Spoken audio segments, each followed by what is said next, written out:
Howdy y'all, welcome back to Captain Coat of RC. Today we're going to be doing shock servicing on the MT10, front and rears. What you're going to need some shock oils.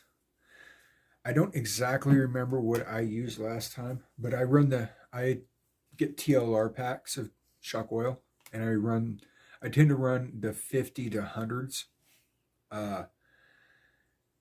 And I think, if I remember correctly, I ran a 70-90 in this.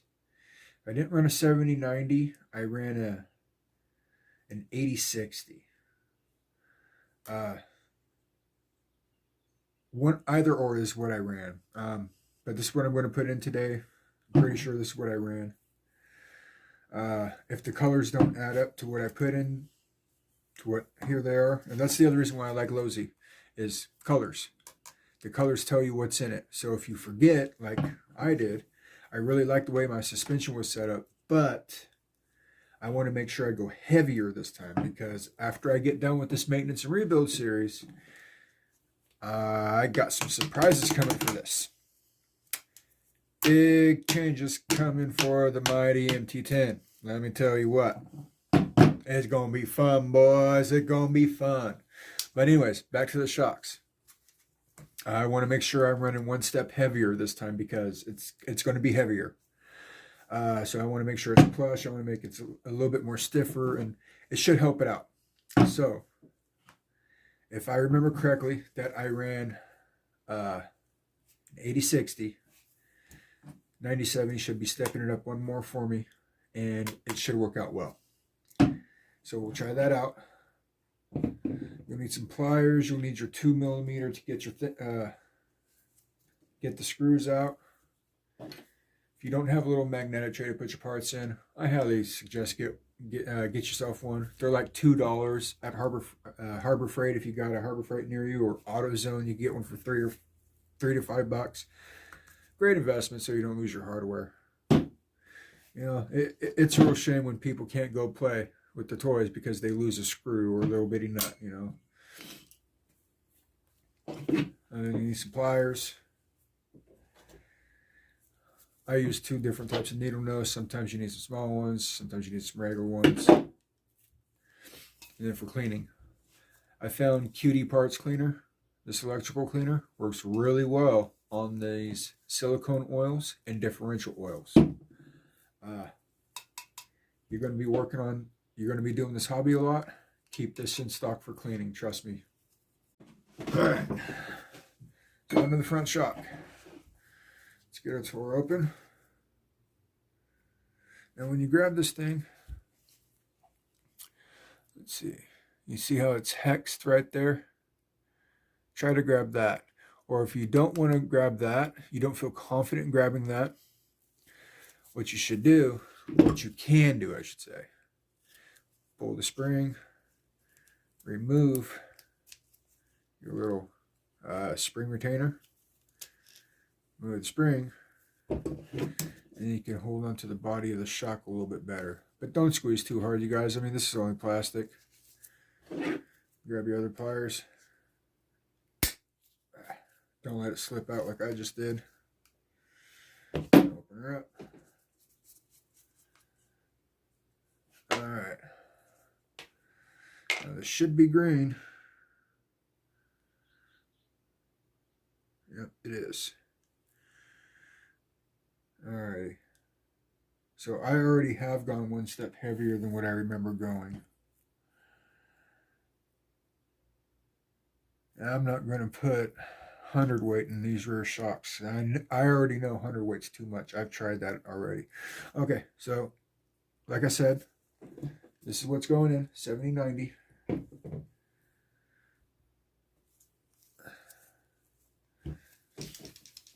So you get most of it drained. Give it a little squirt. Get yourself a paper towel. Roll it up.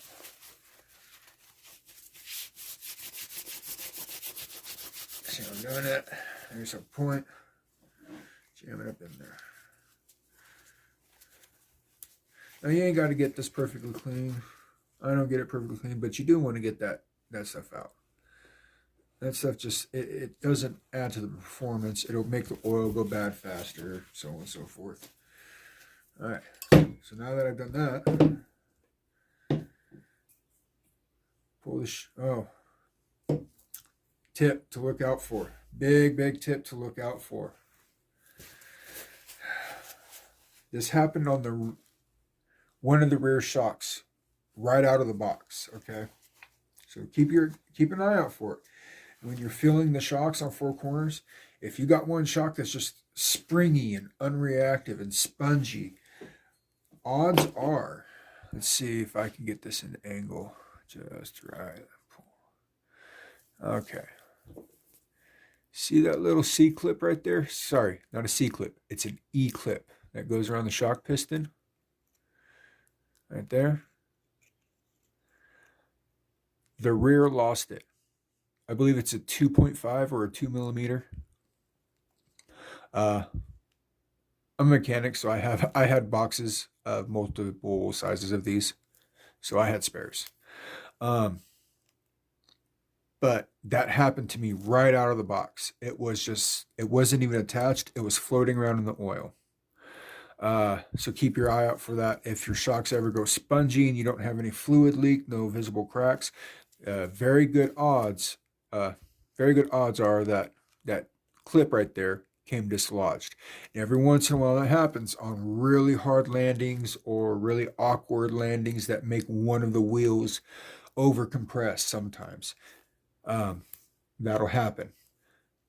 But to be honest, it doesn't happen often. I've only had to fix it twice. Once when it was brand new from out of the box, and once a couple months ago. But that's that one little tip I was telling you to keep an eye out on. That'll ruin your day and make the car not handle well at all. So now that I've got that all taken care of, I'm going to wipe this down a bit more. Everything's nice and clean. See, you can see where on that washing I did, you can see some of the dirt I missed. But for the most part, it gets really clean.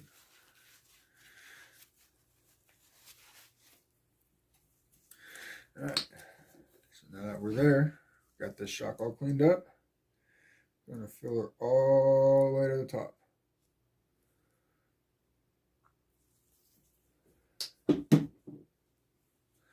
Now what you want to do, you just want to let this sit. Let this sit for a good 15 minutes, 10, 15 minutes or so. If there is any bubbles, let the bubbles rise to the top. Yeah.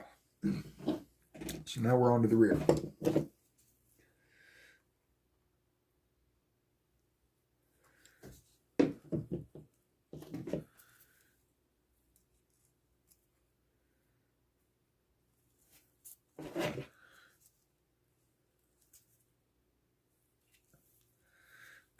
Off. And make sure when you put your caps on, don't put them on too tight. They don't need to be ridiculously tight. See, like look right here. The diaphragm stuck into the shock, which isn't a bad thing, but just keep your eye out for it. When you're working with this small of stuff, always keep your eyes on your parts.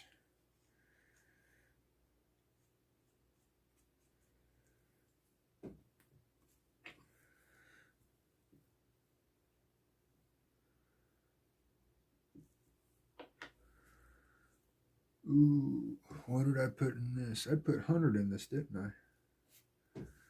I did put 100 in this.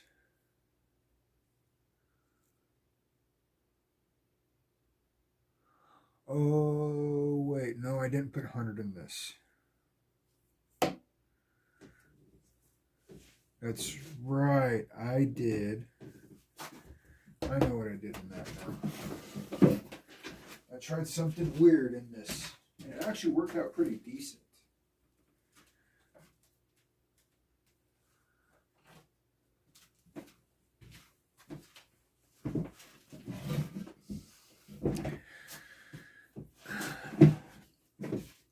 So in the videos prior to this, I just want to make sure I make this correction, because I didn't remember, and like I said, I didn't remember correctly. Okay, so what I have been using, and these colors confirm it now.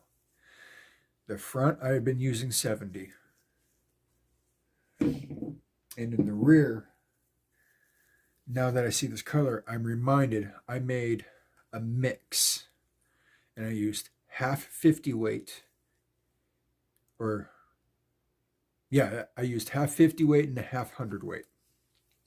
Approximately. It wasn't perfect, but it actually worked really well, to be honest. It didn't react bad at all. And to be honest, I think I'm going to do that again. And I remember doing that because I was running low on 80s and 90. And I had to redo the Creighton shocks. And I run 80s and 90s in my Creighton. That's what it is. Okay. Now that I got my memory jogged.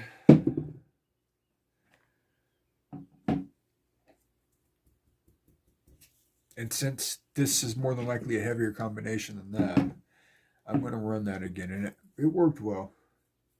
In fact, I'm not even going to change it up to what I was thinking about. I'm not going to run the 70-90. Captain could have. I wish I could have remembered better. I apologize. At the beginning of the video, see? Anybody who has ADD, ADHD, or is easily distracted, hey, squirrel! You guys can relate. Easily distracted, we forget things, or we're just doing a bunch of stuff, we're going too fast, whatever the case is, Welcome to Captain Could've.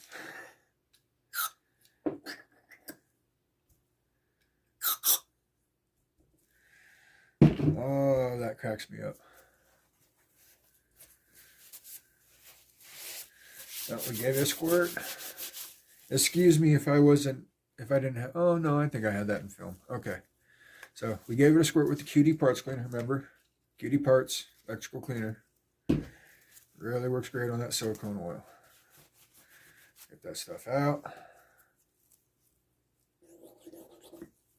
Still works great. All right. So like I said, 70 in the front, mix of 50 and 100 in the rear. You don't like that I'm mixing oils, you guys? I don't care. I really don't. These are toys, and I'm going to do it the way I do it. And if you don't want to mix oils, manufacturer recommends, I think it's 50-50, or actually no, I apologize. For the MT10, they recommend 40 weight in front and rear, and that's way too spongy.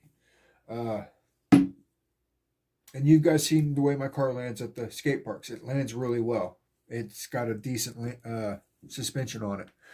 And this is what I've been using at the skate parks. I know I said I was going to go heavier, but to be honest, I don't know if it's going to be necessary. We'll see. I really don't want to change the suspension up too much, to be honest, because it works so well already. So yeah, 150. Mix of 150. Do your best to make it as even as possible. Doesn't got to be perfect. Just find yourself a good reference point or count. 2, 3, 4, 5, 6. And let's see how that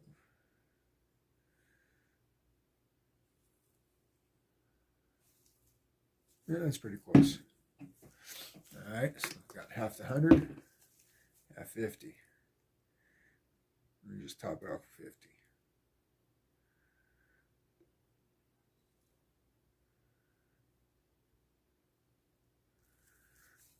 50. Alrighty. So now that that's topped off, where can I set you? Alright, y'all. Now that we let the shock sit for a little bit, let all the air rise and all the bubbles rise. Make sure your diaphragm's in. Now this is how you set your rebound. So, if you want more rebound, the shock rod needs to be extended all the way. If you want less rebound, you push it up. The more you push it up, the less rebound you'll have. I like to run 0 rebound. I compress my shock shafts all the way.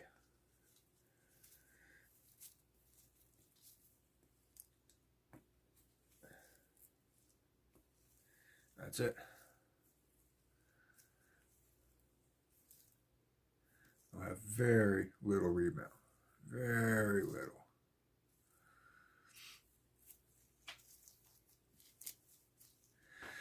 And all you do is just reassemble your shock. Slide that up. Oh, that's not the collar. There it is. Yep. Now that shock's done. There's that front shock. Here's the rear. See how that diaphragm fell out? It was almost a bad day. Alright. See, now you saw how easy it was when I didn't have the spring in, right? Let's say you have the spring and you're doing it with the spring. Make sure you got enough gap right there. Or just push it down.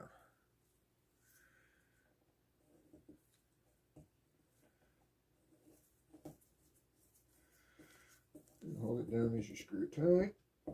Bing. That's it. Uh-oh.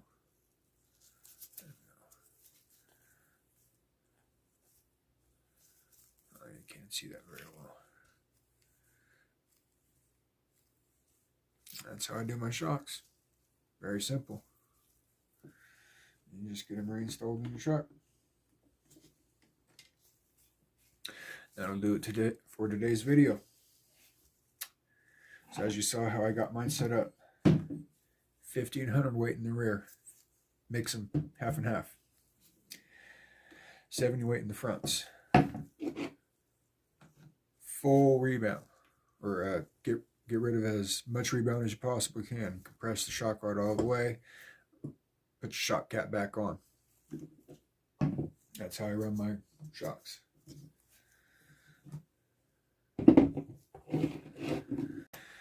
Another good rule of thumb with your shocks, every 6 to 10 packs you should probably rebuild your shocks. Is a good gauge on how often you should rebuild your shocks. Me personally, I rebuild my shocks. I don't rebuild them to that gauge. I just told you, I'll be honest. I don't to what I just told you, I don't abide by that. I rebuild my shocks about twice a year, or unless I notice a problem. And I've noticed a problem with my shocks the past 3 trips I took it out. And I was planning on getting to it here soon, but unfortunately, due to the break at the skate park, I had to get to it sooner rather than later. And you guys wanting a maintenance video, thank you guys for that. Lit the fire under my lazy butt to get started on this, so, and get all the maintenance done. All right, y'all, I think that does it for today's video on the shocks. Hopefully that covers about everything you guys would like to know about shock maintenance and shock rebuilding. I'm not really the guy to ask about shock placement and what it does. I just tried it and it kind of it started handling better, and that's kind of what I went with. So don't be afraid to try it, y'all. Make small changes or make big changes. They're just toys. Have fun with it.